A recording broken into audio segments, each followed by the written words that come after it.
Welcome into the Extreme Ice Center here in suburban Charlotte, North Carolina. This is the host rink of the New York Hockey Development Camp. It's been going on all week long. It is staged by the Charlotte Rush hockey team. Director Ryan Crothers, ably assisted by his two members of the coaching staff, Trevor Jewell, Troy Schwab, and a number of other coaches and people that are here to make this camp what it has been, a fantastic experience for the campers. And we're joined right now by Neil Gerspach, who's been handling a very important aspect of this camp, and that is off-ice training. Neil, thanks for spending a few moments with us. Thanks. First of all, just a little background. You're a PE teacher, right? At a nice middle school. Tell us about that. I've been a health and PE teacher now for 16 years. I graduated college up at Canisius College up in Buffalo, New York. Basically, every day I'm working with kids, developing lessons, constantly reflecting on those lessons, constantly making changes, trying to make them as fun as I possibly can. Because one of my biggest aspects and things that I try to do is really make kids not only perform what we're trying to do here, but enjoy it. I mean, that's really where kids are going to retain information. Kids are going to retain what they're doing when they enjoy it and they have, specific memories of doing those things. And during your work at Western New York, you were involved in a lot of different hockey programs. But one of the things I want you to tell our viewers is that you were also doing some things for some Buffalo Sabres draft picks in the NHL. Talk about that experience. So it's funny, when I was kind of just getting done with college, I had a lot of different things going on. I was actually the director of coaching for the youth organization at Niagara University for the Grand Niagara Junior Purple Eagles. I kind of got started coaching there with Squirts. I ran a lot of their camps and clinics. I was also coaching Sweet Home High School in the Western New York Varsity High School Federation League. But I was also a fitness instructor working in the Buffalo Athletic Club that was in the same building. Basically, that kind of led to, that was where the Sabres were where they practiced, and that was the facility they used. So that eventually enabled me to kind of become part of that team in terms of shutting the club down and kind of just catering and assisting with what they were doing with the strength and conditioning coach, Doug McKinney. And over time, working with them week after week and kind of having my background, it actually slowly led to me being invited down to the arena. And I did some draft testing for a few years there.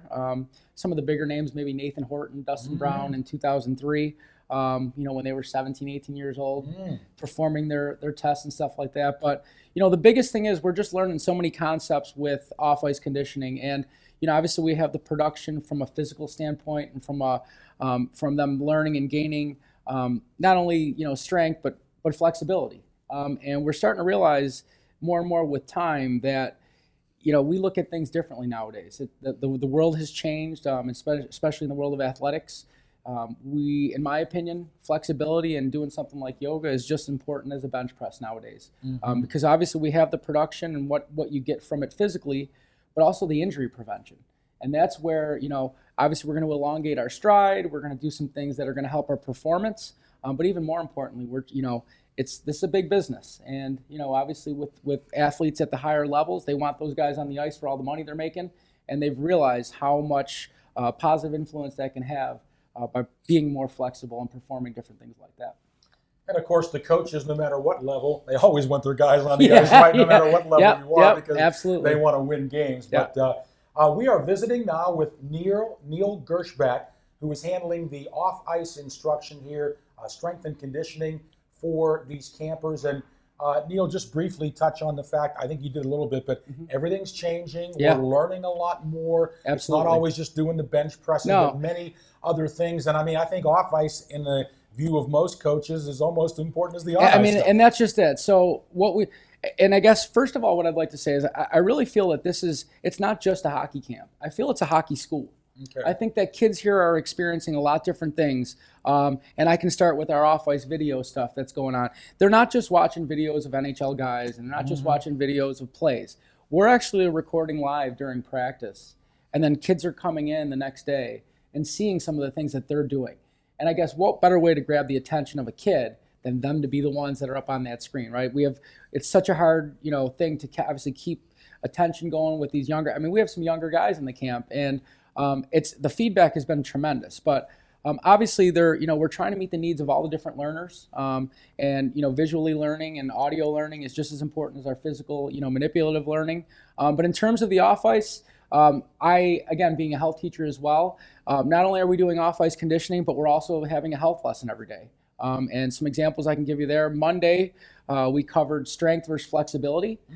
We wanted the kids to understand the importance of strength, but the importance of flexibility. We actually covered a hockey-specific yoga lesson that day. Okay. So the mental performance of that was obviously learning what can happen, what strength is, what flexibility is, how they are integrated, but also going through an actual physical routine of the yoga. And the kids loved it. I mean, especially the older guys that are, that are experiencing that tightness. It's some crazy number, like 70% of former, hockey players, not just pro, rec, whatever, experience some kind of hip or pelvis problems later down the road. And so, we had a focus of opening up those hips, teaching them something that they can use as a lifelong lesson, really being able to take those lessons and not only experience it here, but take those back with them when they go home. On Tuesday, we learned about cardiovascular fitness. We also did a circuit training lesson, which is really more of training that specifically keeps the heart rate up, where you're maybe working out for 45, 50 seconds, and then you're taking about a 10-second break to go to the next station. It's a lot of different station work. We do it to music, so it's really fun. The kids enjoy it. But basically, we play music for about 50 seconds, shut the music off. They know to rotate to the next station. But obviously, circuit training is so hockey specific in that we take 35, 45-second shift. We come to the bench, we rest, and then we go right back out there. Well, we're training these kids and teaching them how to train where they're going for about 45 seconds, but they're only taking 15 seconds off.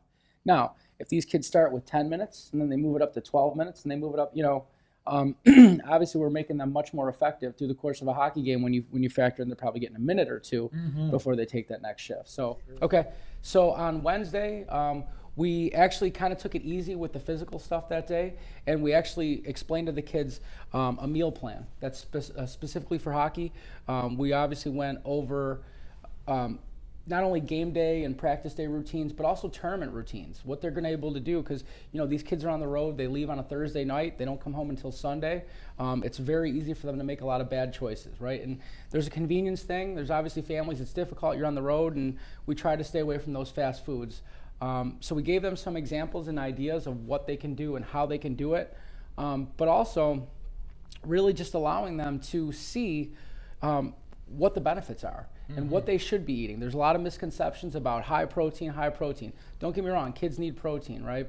But they also need carbohydrates, but there's certain kinds that they need. There's better carbohydrates than certain things. Obviously, a simple choice. If we eat, whole grain bread compared to white bread, we're basically taking in a lot of the same calories, but we're getting different nutritional values from those. So obviously trying to help athletes make those decisions, even 2 hours before the game, 1 hour before the game. And then the most important thing, and this is again more, back 20 years ago, it was kind of guys let loose and did what they wanted to do after games. Oh, yeah. That's completely changed. We've realized how important it is literally within those first few minutes of when an athlete stops performing. The quicker they can get certain things into their body, the better recovery they have, the better, again, injury prevention that they're going to have, but also the building of that muscle. I call it a power hour. Obviously you want to get it in as early as you possibly can, but within the first 30 minutes is the very ideal part, at least within an hour. And after that, you actually start to lose some of what you could have gained by doing that. So we want our athletes to understand those things. It's again, the game's changing. We have a lot of high-level athletes here, and those little difference makers could be something that changes them. And again, these are lifelong lessons, things that they can use outside of hockey, right? They can go home. Hopefully, they share this with their family. If we can create something not only for an athlete but their family that's lifelong learning, that's something that's valuable nutrition-wise, something that's going to make their quality of life better, then we're really doing our job on top of hockey. And that's we look at these kids like we want them to understand hockey, but we also want them, more importantly, to be better people. Because obviously the main goal for me as a teacher is always to give kids skills that they can use for the rest of their life, that they can make better decisions and improve their life. Well, Neil, thank you so much for all that. That was really great stuff, and I know you've had a big impact. The off-ice stuff is very, very important. These kids are probably getting a real education in that. Thank you so much for being a part of this camp, Neil. Really enjoyed talking to you about all this, and hopefully our paths will cross again in the future. Sounds great. Thank you very much. I appreciate your time. Neil Gerspach, who was the off-ice camp director here, helping the kids in a lot of different areas off the ice.